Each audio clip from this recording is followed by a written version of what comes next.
자, 안녕. 화작반 오늘 11회 수업도 한번 진행해 보도록 할게요. 얘들아, 요즘 우리 고3 친구들이 매일매일 1일차씩 푸는 숙제들을 참 잘하고 있어. 고3 거든 고2 거든 좀 지속적으로 잘하고 있다는 칭찬을 여기서도 한 번 더 해주고, 그리고 화작 같은 경우에도 일주일에 한 번 정도만 이렇게 풀로 푸는 것도 좋기는 한데, 나 어느 정도 화작 늘었지 궁금한 친구들 있잖아. 그러면 쌤한테 얘기해주면 1학년 거, 3학년 거, 2학년 거 상관없이 그냥 그 화작 부분을 좀 뜯어서 한 번씩 테스트 해볼 수 있도록 자료를 주도록 하겠습니다. 필요한 친구들은 꼭 얘기를 해주세요. 자, 그럼 오늘 화작 10일의 수업도 한번 진행해 볼 텐데, 잠깐 멈춰두고 시간 재고, 본인이 꼭 쌤이 원하는 15분 안에 못 들어올 수도 있어. 하지만 내가 어느 정도는 걸린다 봐야 되니까 시간은 재면서 1세트 먼저 풀고 인강 진행해 보도록 할게요. 자, 그러면은 너네들이 풀었다라고 생각하고 쌤하고 첫 번째 지문부터 가겠습니다. 한 장을 펴보면 토의 지문이 나오네. 그리고 교사와 학생들 함께 토의하는 내용인 것 같은데, 그럼 바로 한번 읽어보도록 할게. 얘들아, 가면 갈수록 쌤이 패턴을 적는 게 줄어들 거야. 그냥 밑줄 정도로만 표시를 해도 너네들이 그 패턴을 충분히 알 거라고도 생각합니다. 자, 제일 처음에 교사 1. 오늘 토의에 참석해 주셔서 고마워. 오늘 토의에서는 이번 테마 여행에 대한 학생들의 설문 결과를 바탕으로, 그럼 설문 결과에다가 우리 표시해야 되지, 동그라미 치고. 자, 그러면 이번 여행에 대한 결과를 바탕으로 그 다음 거 묶어줘. 내년도의 테마 여행 방안. 이게 우리 오늘 토의의 주제라고 볼 수 있습니다. 자, 이 자리에 참석한 학생들도 의견을 좀 잘 말해주고, 그리고 가장 먼저 뭐부터? 이거는 밑줄 좀 긋자. 숙소 선정의 적절성 순서대로 이제 가려고 합니다. 자, 이와 관련하여 어떤 의견이 있나요? 했더니 교사 2, 밑줄 그어야 되지? 일반 손님과 같이 묵다 보니. 자, 그랬더니 학생이 이제 여기서 너네들 찾은 패턴 뭐였어? 그런 얘기를 하니까 뭐가 생각나? 작년에 우리가 그러했는데 라는 자신의 경험을 얘기하고 있다는 거. 쌤, 잠깐만. 자신의 경험을 얘기하고 시작했다는 거 확인할 수 있고요. 경험 써주시고. 그러니까 교사 1이 변화줘야겠구나 하면서 얘기하고, 교사 3이 얘기합니다. 자, 그러려면은 두 가지 주의사항이 있었는데 밑줄 그었을 거라 생각해. 어디? 두 번째 줄에 예약이 늦지 않아야 한다. 그리고 가서도 너무 떠들지 않도록 예절 교육을 강화해야 한다. 두 가지 유의점을 얘기하고 있다는 거. 괜찮죠? 자, 그리고 교사 1이 얘기합니다. 자, 좋습니다. 그렇다면은 일찍 예약을 하고 분리를 한 후에 예절 교육 강화하자. 이들아, 이거 새로운 내용 아니잖아. 앞에서 했던 내용을 정리하고 있는 거지. 요약, 정리, 이거 써주시고요. 그랬더니 전원이 오케이 했습니다. 자, 두 번째 이제 내용. 그러니까 숙소 선정의 적절성을 얘기해봤는데, 지금은 뭐 기념관 관람에 대한 얘기를 하네요. 밑줄 그어주시고요. 자, 교사 2가 얘기합니다. 이번에 우리 박물관이나 기념관을 갔는데 별로 만족스럽지 않다라는 설문 결과가 나왔대. 그럼 설문 결과에다가 동그라미 좀 쳐주시고요. 자, 그랬더니 그 이유가 뭐냐 했더니 사람들이 이제 추측하기 시작합니다. 교사 2는 밑줄 기념관에 대한 공부가 사전에 덜 되었던 것. 자, 그랬더니 이제 학생 이름 뭐라고요? 선호도가 낮은 기념관. 밑줄 그어주고요. 각각이 좀 생각하는 그 이유들을 좀 표시를 해볼게요. 자, 그랬더니 교사 2가 아닙니다 하고 밑에다 반박이라고 써줘. 선호도 문제는 아니야. 자, 그랬더니 이제 교사 1이 그렇다면 어떻게 해야 되는데? 자, 교사 3이 의견을 얘기합니다. 그 기념관을 방문한 팀이 저인데요. 밑줄 워크북 제작과 해설사 초빙을 하지 않았습니다. 이게 원인이라고 얘기를 해주네요. 자, 그랬더니 이제 학생 2, 저희 팀은 박물관을 방문했어요 하면서 이것도 역시나 뭐 경험이죠, 경험. 자신의 경험을 들어서 근거로 이제 사용하고 있습니다. 자, 우리는 워크북도 만들었고, 그리고 해설사도 요청했거든. 맨 마지막 줄이지. 미리 알고 해설을 들으니. 그러니까 너네랑 다르게 우린 재밌었어. 그 이유는 요 사전에 뭔가를 알게 하는 장치였던 것 같습니다. 자, 교사이가 말합니다. 자, 내년에는 예외 없이 워크북 제작하자. 그 다음에 해설사 초빙하자 라고 또 새로운 내용 얘기하는 게 아니라 앞선 내용을 뭐 하고 있어? 또 요약 정리하고 있다 라고 봐주면 되는 거죠. 자, 그랬더니 모든 팀에서 밑줄, 모든 팀에서, 근데 이거 독서에서도 나오는 건데 일부 인정 요런 맥락이랑 마찬가지로 모두가 하느냐 특정한 누군가가 하느냐 이것도 굉장히 내용일치로 많이 나오는 부분입니다. 자, 그랬더니 이제 교사 1이 오케이 알겠다. 자, 작년 테마 여행과 관련해서는 또 밑줄이지 현지의 주민들과 소통할 수 있는 프로그램이 없다는 지적. 자, 그래서 전통시장 체험하기가 생긴 것. 아, 이전에 그런 불만이 있어서 이전에 전통체험을 넣었었대. 그지? 자, 그랬더니 교사 2 만족도가 높대. 그랬더니 학생 1 진짜로 좋았습니다. 자신의 경험을 통해서 다시 한번 근거 주고요. 그랬더니 내년에도 전통시장 체험하기 점심에 하자. 오케이, 그렇게 해서 마무리가 됩니다. 자, 그러면 4번 문제부터 가보도록 할게요. 자, 말하기 방식으로 적절한 건데 근데 이런 게 시간이 오래 걸려. 근데 이거 순서대로 그냥 왔다 갔다 하면서 볼 수밖에 없습니다. 이건 왔다 갔다 해야 돼. 머리로 안 돼. 자, 헷갈렸던 게 있으면 아마 1번일 것 같습니다. 교사 1은 설문 결과를 소개하며 논의가 필요한 사안을 제시한다. 그럼 앞으로 가서 한번 볼게. 교사 1이 동그라미 쳐놨잖아 우리. 설문 결과를 바탕으로 라고 얘기하지. 자, 근데 설문 결과를 소개하면서 논의가 필요한 사항. 얘들아, 여기서는 헷갈리면 안 되는 게 그냥 패턴. 설문 결과 있다라고 해서 체크해주면 안 되고, 그냥 오늘 어떤 얘기를 해볼 건데 그 설문 결과를 바탕으로 얘기를 하자. 이거인 거지. 그때 설문조사 결과가 이렇게 나왔다라는 그 결과 그 자체를 말한 게 아니기 때문에 1번으로 갈 수는 없어요. 그러면은 방금 읽었던 이 선지는 어디에 어울리냐면, 얘들아, 설문 결과라는 거 한 개 더 나왔었잖아. 우리 교사 2에. 우리 그치? 어디였냐면 기념관 관람이 만족스럽지 않다는 설문 결과. 이렇게 어떠했다라는 그 결과를 얘기해줘야 되는 선지이기 때문에 교사 1보다는 2로 가는 게 맞다고 생각합니다. 자, 그러면은 답은 몇 번이었냐? 4번이었죠. 학생 1은 돌아가 보면은 경험이라는 패턴 우리 무조건 써놨을 거야. 결과를 구체화해줄 수 있는 경험을 소개하고 있다. 괜찮죠? 자, 그럼 넘어갈게요. 자, 그리고 이제 5번 문제로 가면은 토의를 여러 가지 과정으로 만들어 놨는데 이거 우리가 패턴화 했던 거 맞아. 숙소의 적절성, 그 다음에 기념관 관람 적절성, 그 다음에 전통시험, 시장 체험 이런 것들에 대한 소재를 다뤘던 거를 다시 한번 보여줄 건데 조건은 뭐였냐면요. 이 밑에 있는 표 대충 읽어도 됩니다. 문제를 인식한다, 대안을 찾아본다, 검토해본다, 채택해본다, 그리고 서로 평가해보고 별로면 다시 돌아간다. 이런 과정이 당연히 있을 거래. 대충 보고 1번으로 가시면 돼요. 자, 1번. 숙소 선정의 문제 인식과 관련해서 문제 상황이 뭐였지? 이용이 불편했대. 우리만 쓰는 게 아니어서. 이렇게 그냥 가시면 되는 거예요. 그리고 우리 1번 숙소 선정은 적절하게 이루어졌니? 여기에서 대안을 검토하여, 자, 그 대안이 뭐였냐면 일찍 하자. 그리고 또 우리 예절교육 하자. 그럼 예절교육 하자라는 건 다른 투숙객에게 미치는 영향, 이거 고려한 거 맞죠? 그죠? 자, 그리고 이렇게 똑같이 내려오면 답은 몇 번이냐? 4번으로 가겠습니다.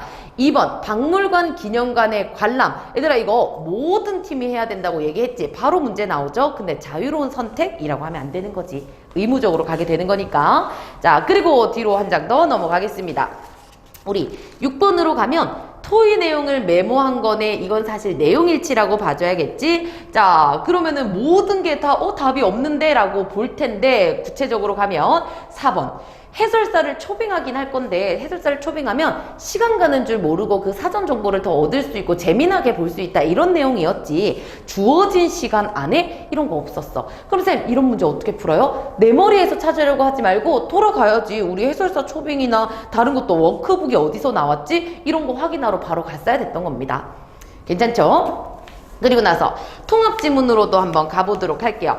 자, 문학동아리 활동 중에 학생들이 나눈 대화고 수진이가 감상한 글이라고, 감상문을 쓴 거라고 하네. 그럼 가부터 한번 또 읽어 나가보도록 할게요. 오늘 쌤이 컨디션이 좀 영 별로라서 말이 자꾸 꼬이네. 자, 좀 더 가보도록 하겠습니다. 소연이가 우리 수라, 백서 요 책에 대한 내용을 얘기했고, 그랬더니 수진이가 얘기합니다. 얘는 모더니즘 시인이야. 근데 다른 모더니즘 시와는 좀 달라. 그럼 밑에다가 뭐라 써줘야 돼? 대조죠, 대조. 그리고 혹시나 대조인 거 알았던 친구들은 어떻게 하면 되냐면 모더니즘 시와 달리 요거 밑줄 그어주면 돼. 그럼 밑줄로도 이 안에 패턴을 알 수 있으니까. 자, 그랬더니 민서, 그렇구나. 어떻게 알았어? 대단한데? 칭찬해주고 있네. 우리 그느드름문을 왔다 갔다 바로바로 하면 됐었던 겁니다. 답만 한번 갈게요. 자, 그랬더니 수진이 아니야, 책에서 읽은 내용이고 대단한 것도 아닌데 칭찬해줘서 고마워, 이런 걸 보고 되게 우리 겸손하게 말한다 라고 얘기하죠. 자, 그래서 요거 답이 2번이었는데 1번 같은 경우에는 특정 부분 언급한 게 아니라 그냥 칭찬하는 거고, 그리고 2번 나 겸손하게 얘기하고 있는 거고. 이거 간단하니까 2번 문제는 좀 뛰어넘도록 할게요. 자, 그리고 나서 이제 수진이가 계속 이어서 말합니다.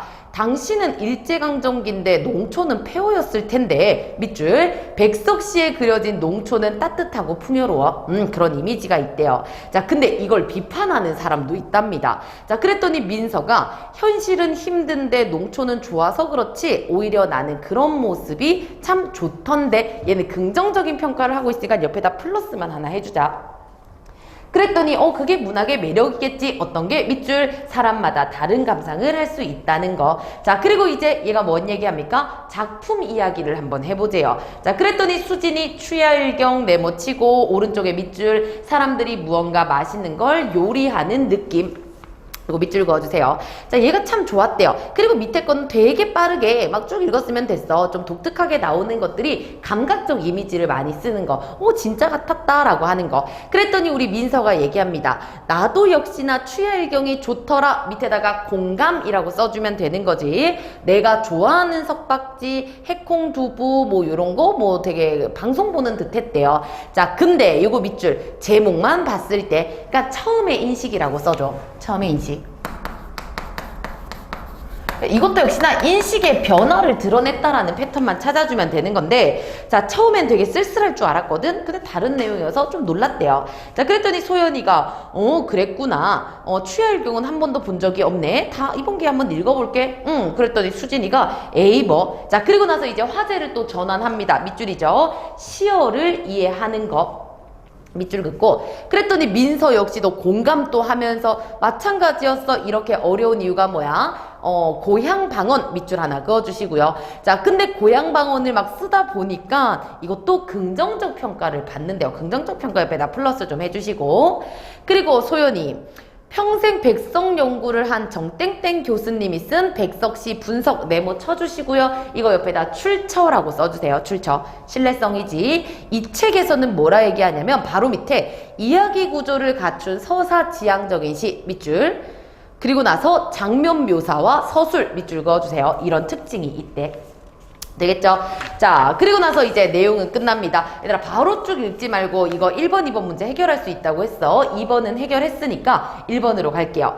자, A, B 이것도 원래 같았으면은 잘라서 풀면은 더 좋았는데 쌤이 그렇게 하지 않은 이유가 뭐냐면 요즘은 이렇게 A 부분이 있고 B 부분이 있다라고 했을 때 요거를 뜯어서 이거 읽고 풀 수 있는 거 이것보다는 좀 섞어서 많이 냅니다. 그래서 왔다가 어쨌든 또 B도 확인해야 되네 해가지고 좀 그렇게 요즘 거는 그렇게 많이 나와. 그래서 얘도 그냥 통으로 읽고 가보도록 할게요. 자, 1번으로 가면은 왔다 갔다 했어야 됐습니다. A에서 작품 얘기 시작한 거 소연이 맞고, 그치? 그리고 답은 2번이었는데 민서는 수진의 질문에 답을 하면서 해석이 잘못된 게 아니고 아까 쓴 거 뭐? 처음 인식과 좀 다르다 이거지? 얘들아, 처음에 제목만 보고 이럴 거라고 생각했어. 이건 해석이 아니야. 읽고 난 뒤에 어떤 의미를 끌어내야 그게 해석인 거지. 그래서 얘는 처음 예상과 일치하지 않는다. 이 정도로 가는 게 맞습니다. 그리고 수진이가 이제 시어 내용 했었고, 그 다음에 시의 특징, 그 다음 정보 출처, 아까 어떤 교수님 얘기했던 거 이렇게 생각해 주시면 되죠.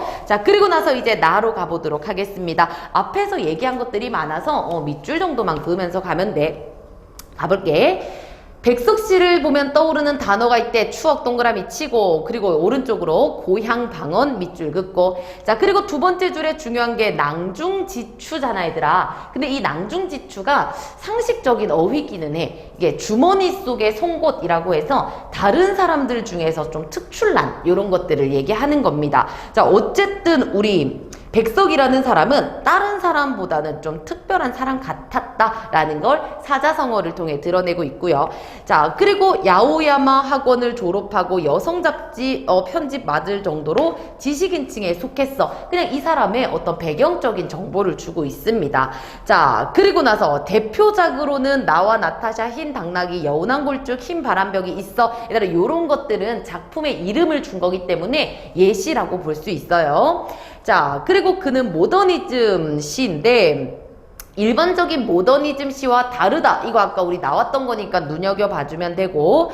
근데 도시를 배경으로 하는 시 쓴 적 없어. 앞에서 아까 이것도 농촌을 배경으로 한다고 했으니까. 그리고 그 다음 문단으로 가면 취하일경 동그라미 쳐주시고, 그리고 두 번째 줄에 고향에 대한 백석의 그리움이 드러나는 글이래요. 자, 그리고 이 옆에 아까 또 했던 내용 나왔었지. 일제강점기였음에도 불구하고 농촌을 따뜻하고 풍요롭게 그린 것은 그로 인한 범민을 이겨내고자 하는 노력이 아니었을까? 까 동그라미 해주시고요. 그리고 이런 비판적인 시각이 있다라는 거에 대한 해석이었죠. 자, 그리고 추예일경을 읽고 내가 어렸을 때 옆에다 뭐라 썼어? 경험이었지 얘들아. 자, 그리고 그 다음 문단으로 가시면 됩니다. 자, 마지막에 의의 동그라미 쳐주시고요. 바로 밑에 고어와 토착어를 사용함으로써 모국어를 확장시켰다. 밑줄.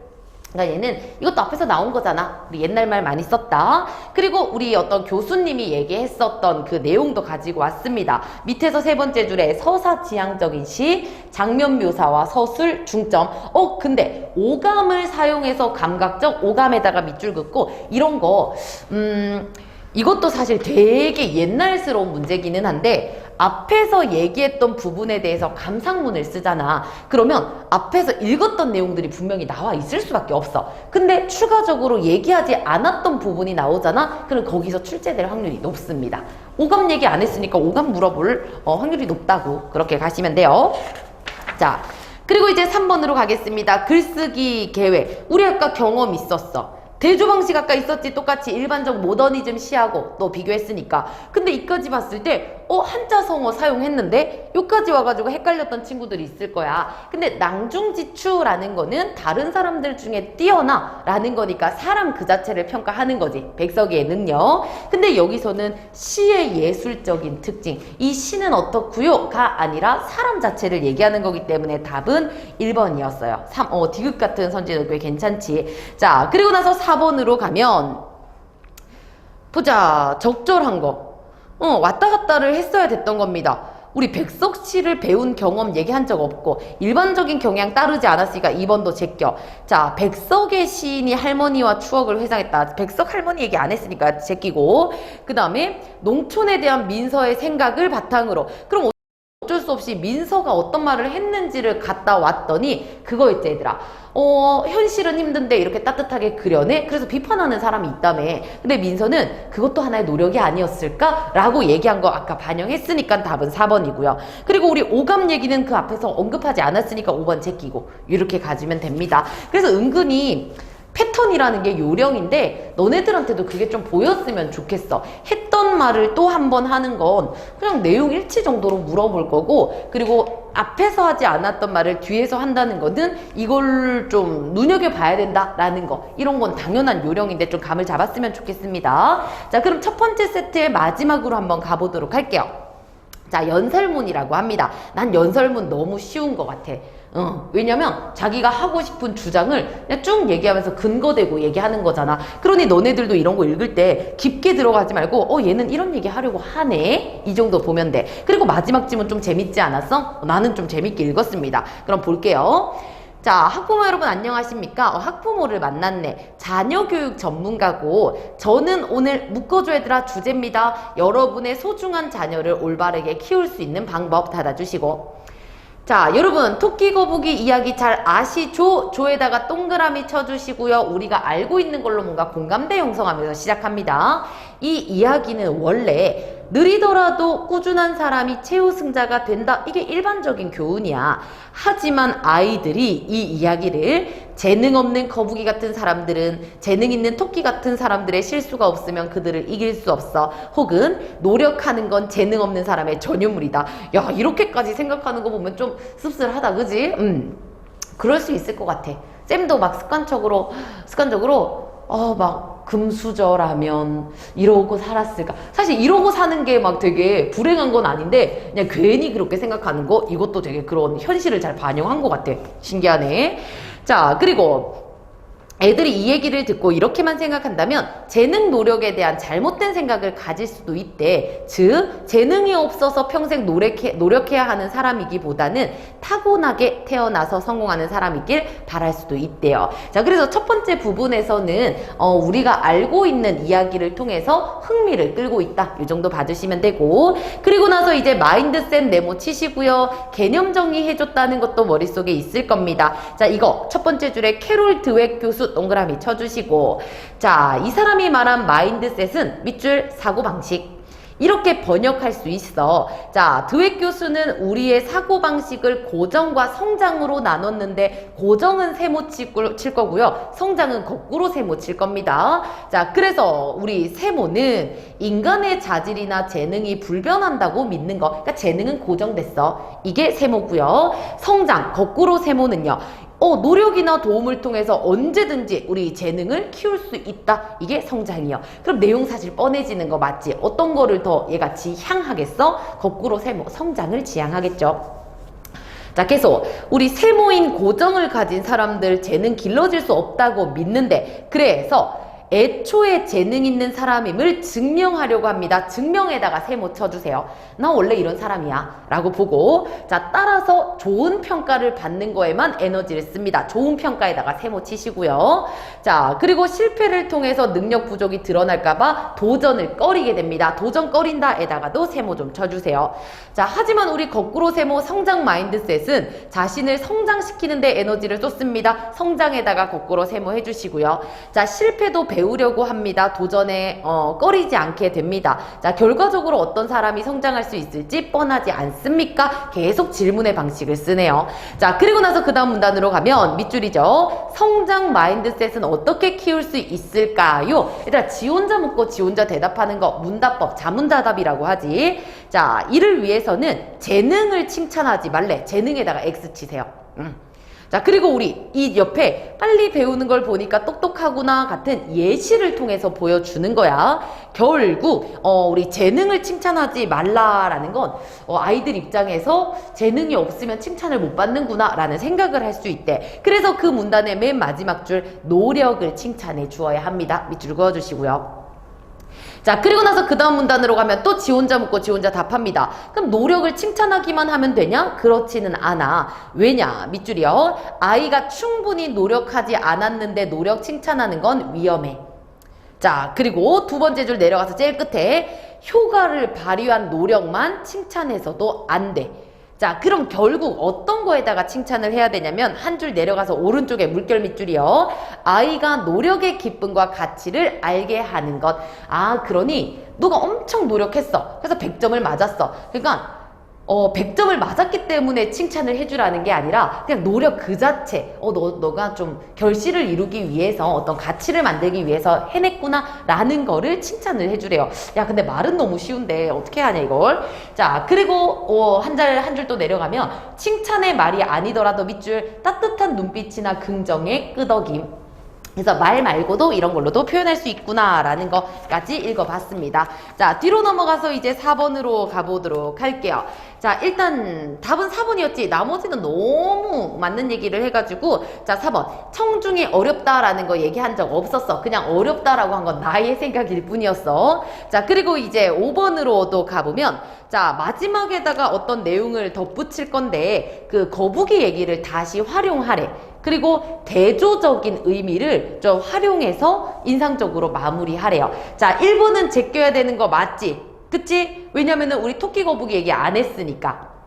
그리고 우리 2번으로 가면 토끼는 거북이를 무시했지만, 얘들아, 무시와 존중에 대한 얘기가 아니니까 내용으로 제끼고, 자, 답은 3번이었습니다. 자, 4번으로 가면은 재능 없는 거북이에게 멈추지 않는 노력만이 재능 있고 없고 이걸로 보는 거 아니잖아. 우리 성장 길러줘야 된다는 거니까 제끼고, 그리고 자녀가 성공하길 바라십니까? 실수를 줄이자 아니잖아. 우리의 성장을 키우자라는 거기 때문에 답은 3번일 수밖에 없어요. 재밌네요.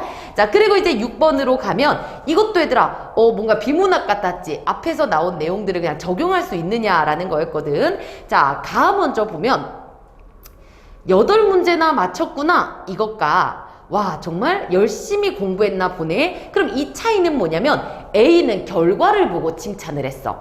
그리고 우리 B는 과정을 보고 칭찬을 했다는 거지. 그랬더니 결과적으로 과정을 칭찬한 B그룹이 잘했다 라고 가네요. 그리고 뒤에 보면 우리 B그룹은 솔직한데 A그룹은 남들을 좀 의식해요. 그럼 A가 고정이고 B가 성장이라는 거 알 수 있겠다. 자, 그리고 나도 역시나 도전하지 않으면 얻는 것도 없다. 그리고 앞에 것만 읽어볼게. 성공하지 못하더라도 도전하고 도전해라. 그러면 도전 그 자체를 중시하는 성장일 거고. 근데 뒤에 있는 거 도전하지 않으면 잃는 것도 없다. 도전하지 말라는 거지. 자, 성공하지 못하는 건 재능이 없어. 고정을 얘기하는 겁니다. 자, 이 정도 치환만 해줬으면 너네들 쉽게 찾았을 것 같아.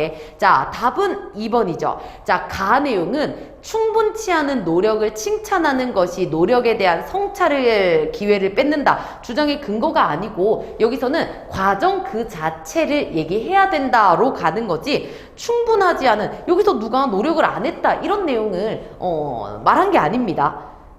그죠?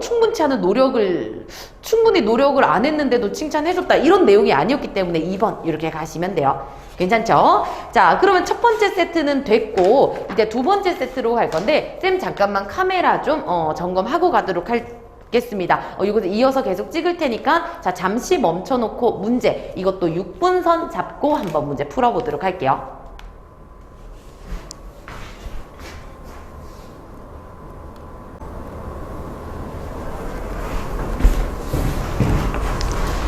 자, 그럼 이제 두 번째 세트도 얘들아 한번 가보도록 할게. 자, 화법 13으로 가면 와 벌써 13번으로 우리 넘어왔네.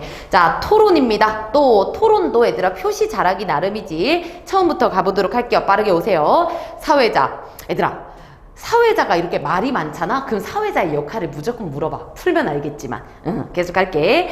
자, 사회자. 우리 주제부터 묶어주겠습니다. 2층 학생 자치회실을 학생 휴게 공간으로 바꾸어야 한다. 다 놔주시고. 자, 그리고 학생 자치회실은 휴게 공간으로 바꾸자는 건의가 끊임없이 있었대. 그러면 이런 것들이 나오게 된 배경이죠. 논의의 배경 옆에 써주시고.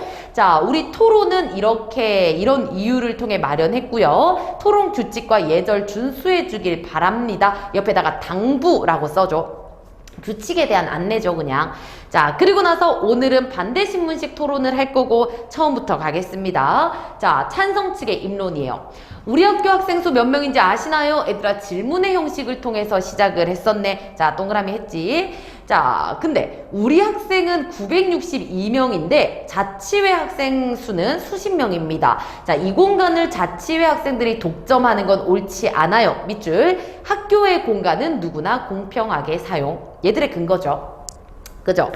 자, 그리고 나서 현재 이 공간은 개교할 때는 모든 사람들이 쓸 수 있었던 공간이었고 한쪽 면이 막혀있지 않는 개방된 공간이었어. 하지만 개교하고 난 뒤에 이 자치회의 요청에 따라서 벽을 만들고 자치회실로 만들었대. 하지만 원래 용도로 돌아가야 된다고 합니다. 자, 그래서 하고 싶은 말은 밑줄. 가벽을 철거하고 유리로 된 접이식 문을 설치한다면 휴게 공간이 될 거래.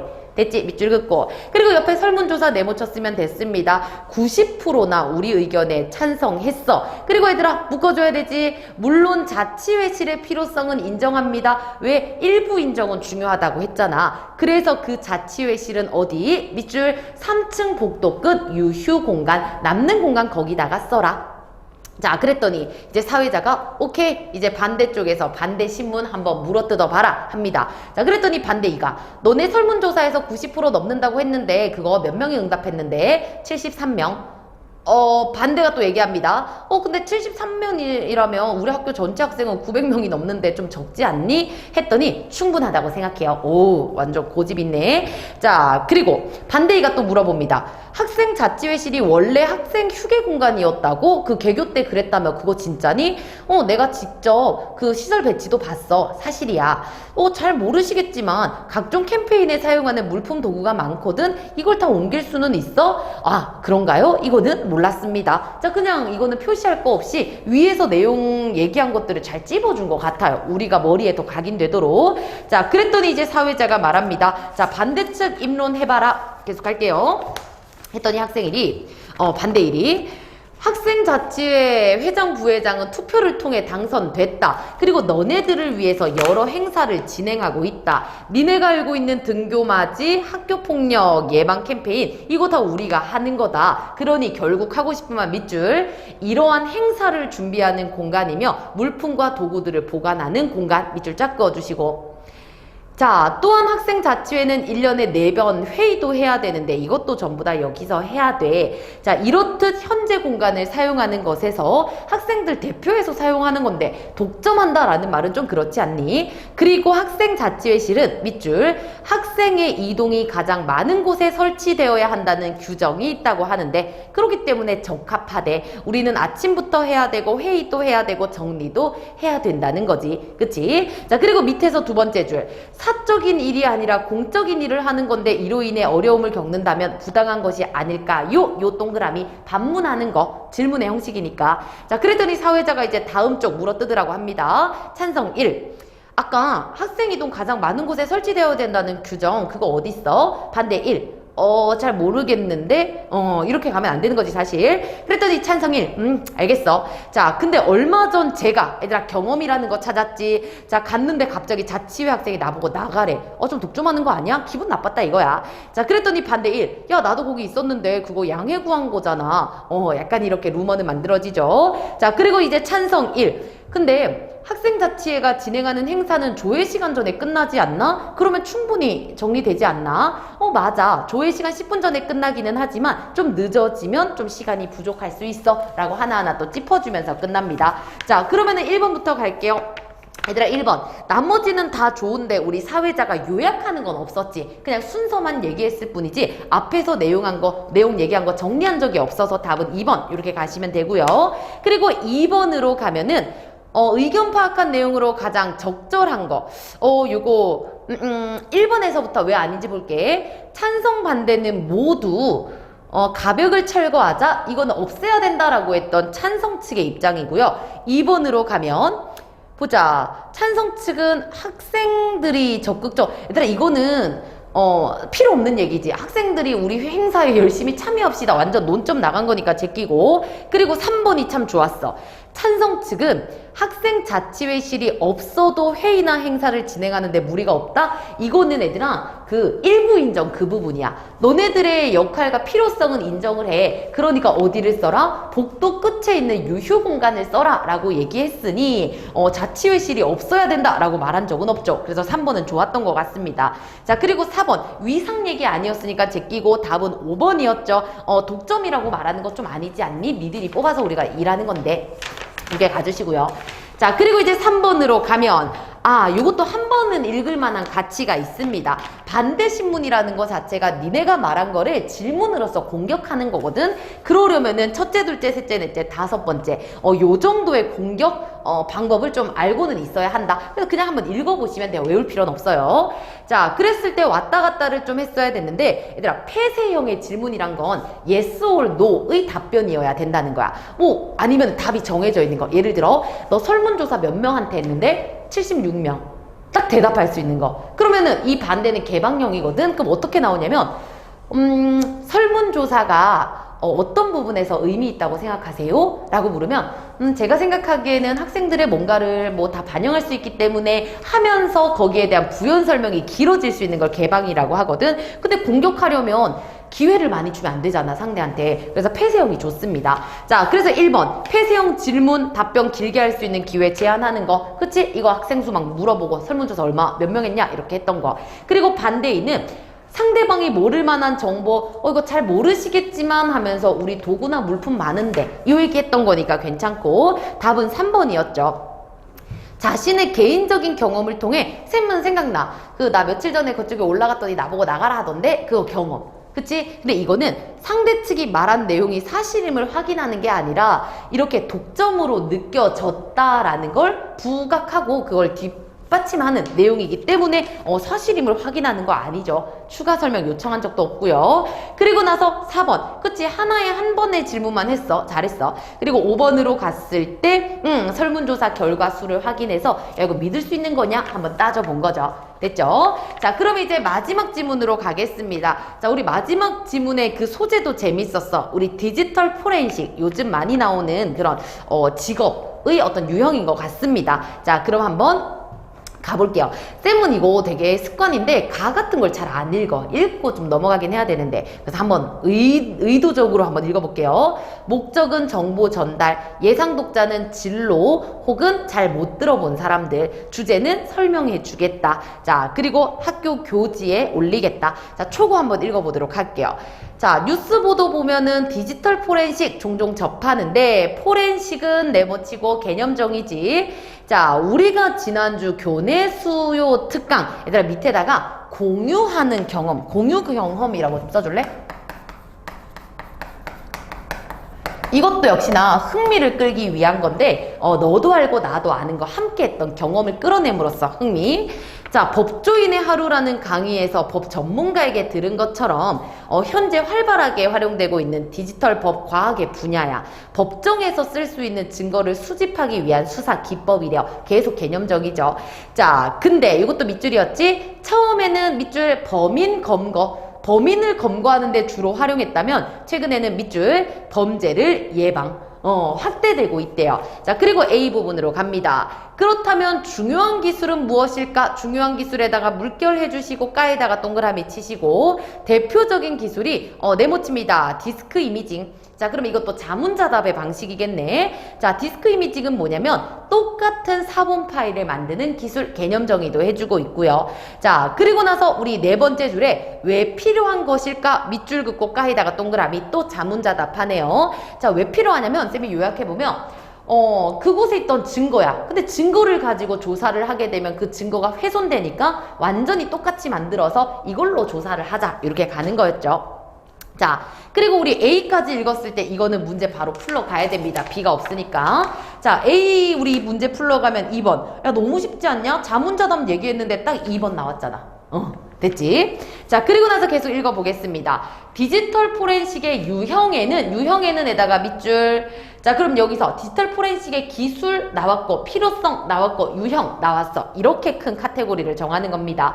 자, 여기에는 컴퓨터, 모바일, 네트워크, 데이터베이스 이런 것들이 있대요. 근데 가장 주목받고 있는 분야가 밑줄 휴대전화와 같은 모바일 기기 포렌식. 자, 근데 이거 방법, 뭐라고 해야 되지? 그 과정도 설명을 해줍니다. 그래서 쌤은 밑줄 그었어. 자, 모바일 기기 포렌식은 밑줄 법원 영장을 발부받아. 요거 밑줄 통신사에서 그런 것들을 파악할 수 있어. 그래서 기존의 컴퓨터 기기와는 차이가 있대요. 밑에다가 비교 하나 써주시고, 하지만 폰 종류가 너무 많아가지고 그대로 모든 걸 되살릴 수는 없어. 그래서 모든 자료에다가 X 치면 되겠네요. 됐죠? 자, 그리고 최근에 디지털 포렌식은 또 밑줄이지 다양한 분야 카테고리 추가입니다. 여기선 뭘 얘기했다? 기술과 필요성, 유형, 분야 이렇게 가는 거야. 자, 자동차 의료 산업 분야에서도 사용하고, 자, 아날로그 사진을 복원하는 것처럼 점점 다양해지고 있대. 특히나 사이버 공간이 확대되면서 새로운 기술의 이 활용 범위가 높아지고 있는 상황에 요구가 많아졌대. 그리고 얘들아, 이처럼 디지털 포렌식은 앞으로 더욱 주목을 받게 될 거야. 이거 옆에다 전망이라고 써주세요. 자, 그리고 나서 이제 마지막. 밑줄 그어야 되지? 전문가가 되려면 어떻게 해야 할까? 밑줄 긋고, 전문가 코스가 있지는 않대요. 전문가 코스 X 치세요. 그럼 뭐 해야 되냐? 밑줄 컴퓨터 공학에 대한 지식이 있음을 증명. 그러기 위해서는 바로 밑에 정보보호 관련 학과나 학위 과정에서 전문 지식 밑줄, 그리고 땡땡학회가 주관하는 그 민간 자격증인 밑줄 전문가 자격증 취득. 자, 이렇게 하면 전문가가 될 수 있을 거야. 이 전문가가 되는 방법까지도 알려줍니다. 자, 그러면 이제 1번으로 갈게요. 조금 헷갈렸을 수 있어. 1번의 답은 1번이었는데 정보 전달이라는 목적을 고려해서 디지털 포렌식의 자격과 관련한 정보 출처를 언급하고 있다. 얘들아, 여기서 이거 함정 뭘로 낸 거냐면 땡땡학회가 주관하는 자격증 이거잖아. 근데 이 땡땡학회가 이런 자격증을 발행하고 있다라는 걸 어디서 받는지를 알려주는 게 정보의 출처야. 이건 그냥 자격증의 출처일 뿐이지 이 정보 자체의 출처를 얘기하는 게 아닙니다. 이해되죠? 그리고 나서 또 혹시나 좀 헤매는 친구들이 있을까봐 얘들아 방금 읽은 것도 전문가의 자격과 관련한 거니까 맨 마지막 문단으로 와봤으면 됐어. 이거 쓸데없는 1문단, 2문단 이런 데서 찾고 있으면 안 됐던 거야. 자, 그리고 나머지는 금방 찾을 수 있을 거라 생각해서 넘어갈게요.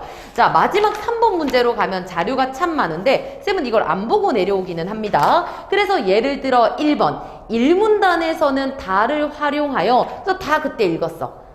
다를 읽으니까 디지털 포렌식 센터 존재감 발휘, 휴대전화 디지털 정보 중요성이 높아지면서 이런 거를 하고 있대. 휴대폰으로. 그래서 그러네. 범죄 수사뿐 아니라 예방에도 활용된다고? 그럼 여기서 예방이라는 말이 나오느냐를 찾았어야 됐는데 어딨어?